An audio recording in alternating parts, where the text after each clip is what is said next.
कैसे हो आप लोग? आप लोग को पता है मैं आप लोगों को पढ़ा रही हूँ क्लास 9th का ग्रामर, हिंदी ग्रामर, ठीक है। जिसमें हम लोग पिछले वीडियो में पढ़ चुके हैं रस पढ़ चुके हैं। तो रस में है, आज हम लोगों ने रस पढ़ा, रस क्या है, रस कितने प्रकार के होते हैं ये लोग हम पढ़ें। अब उसी में आप लोगों का है दूसरा टॉपिक कि श्रृंगार रस, ये भी रस ही है। रस कितने होते हैं आप लोगों को पता होगा, रस 9 माने गए हैं। तो उसी में है आपका श्रृंगार रस दिया है। श्रृंगार रस किसे कहते हैं ये देखते हैं। रति नामक अस्थाई भाव का जब, रति मतलब प्रेम, रति का स्थाई भाव है प्रेम, ठीक है। प्रेम का स्थाई भाव रति, ठीक है। रति नामक स्थाई भाव का जब विभाव, अनुभाव और संचारी भावों से संयोग होता है, यानी मिलता है जब रति नामक स्थाई भाव का, जब प्रेम का मिलन विभाव, अनुभाव और संचारी भाव से होता है, तब श्रृंगार रस की अनुभूति होती है। किस रस की होती है? श्रृंगार रस की। इसके 2 भेद हैं, इसके 2 प्रकार हैं, ठीक है। कौन कौन से? संयोग श्रृंगार और वियोग श्रृंगार। कौन कौन से? संयोग श्रृंगार और वियोग श्रृंगार।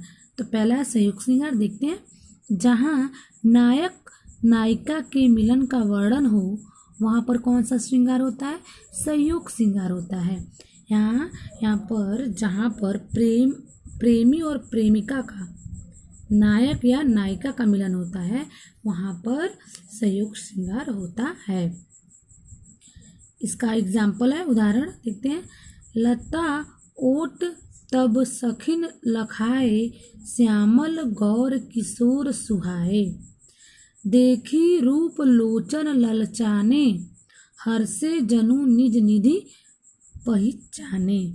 यहाँ रति भाव की आश्रय कौन है? सीता है। आलंबन कौन है? राम है। यानी राम और सीता के बीच जो भी मिलन है, प्रेम का जो भी भाव है, वही इस लाइन में दोहरा रहा है, बता रहा है। उद्दीपन लता मंडप आदि है। राम का मोहक रूप, लोचनों का ललचाना, देखी रूप लोचन ललचाने, यानी राम का रूप और लोचन माने आँखों का ललचाना, अपलक दृष्टि से देखना, यानी बिना पलक झपकाए देखना आदि अनुभव है। ये सब क्या? हर्षे जनु निज निधि पहचान, यानी बिना पलक गिराए वो एक टक देख रहे हैं, किसको? सीता को। अभिलाषा हर्ष आदि संचारी भाव है, यानी अभिलाषा इच्छा खुशी जो बनती है बिगड़ती है, वही वो क्या है? संचारी भाव है। इस प्रकार रति नामक अस्थाई भाव के जागृत होने से श्रृंगार रस की पूर्ति निष्पत्ति हो रही है। यानी इस प्रकार क्या मन में उत्पन्न हो रहा है? रति यानी प्रेम उत्पन्न हो रहा है, प्रेम की भावना जागृत हो रही है, इसलिए यहाँ पर संयोग श्रृंगार है। यानी यहाँ पर राम और सीता के मिलन का वर्णन किया जा रहा है, इसलिए यहाँ पर संयोग श्रृंगार है। अब देखिए वियोग श्रृंगार, जहाँ नायक नायिका के बिछोह का वर्णन हो, यानी बिछड़ने का वर्णन हो, विरह का वर्णन हो, वहाँ पर वियोग श्रृंगार होता है। वियोग माने बिछड़ना, ऐसी बात है। जब प्रेमी और प्रेमिका बिछड़ते हैं तो वहाँ पर वियोग श्रृंगार होता है।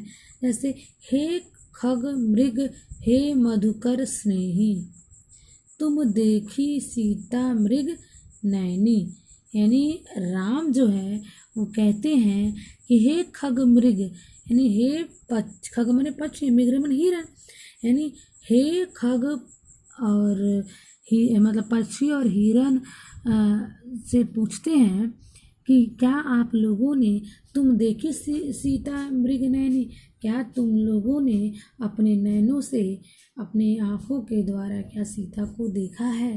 मेरी सीता को देखा है। कब कह रहे थे?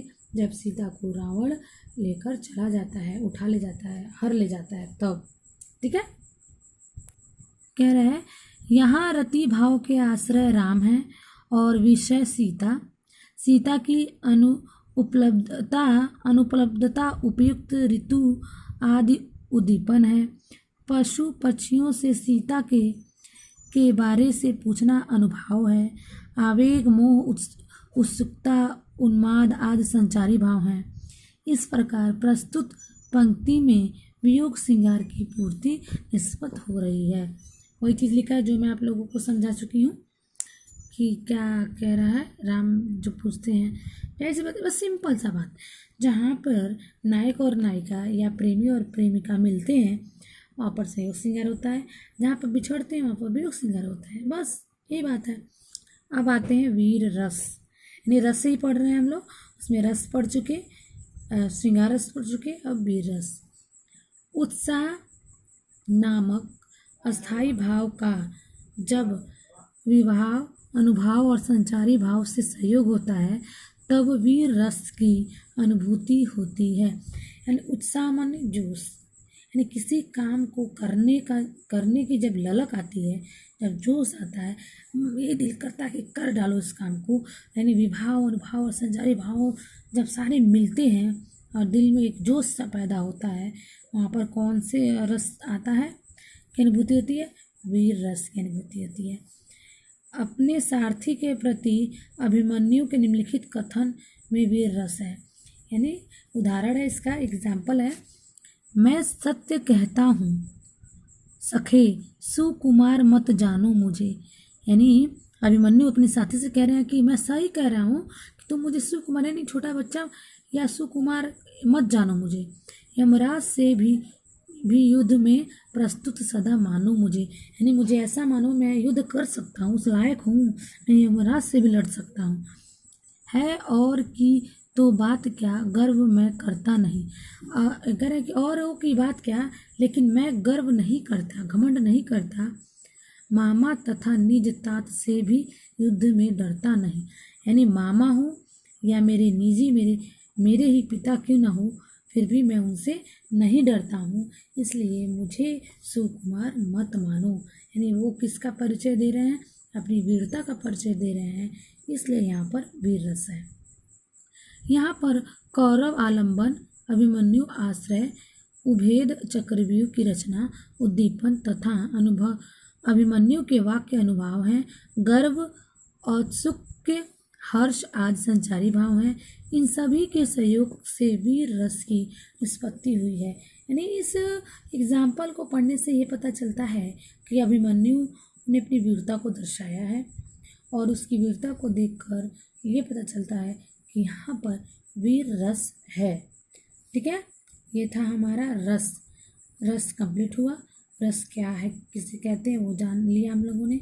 श्रृंगार रस क्या है वो जान लिया। वीर रस क्या है ये भी जान लिया। ये आप लोगों के सिलेबस में है। सिलेबस के को जो सिलेबस में है, जो सिलेबस के अकॉर्डिंग ही मैं आपको पढ़ा रही हूँ। अब अगला टॉपिक है आप लोगों का छंद। इसको हम लोग अगले वीडियो में पढ़ेंगे। तब तक के लिए आप लोग इसको दोहरा लीजिए, एक बार नहीं, 2 बार नहीं, 3 बार नहीं, जितनी बार आपका मन करे उतनी बार दोहराइए इसको, क्योंकि ये आप लोगों के लिए बहुत ही इम्पोर्टेंट है। ठीक है, मिलते हैं अगले वीडियो में अगले टॉपिक के साथ। ठीक है।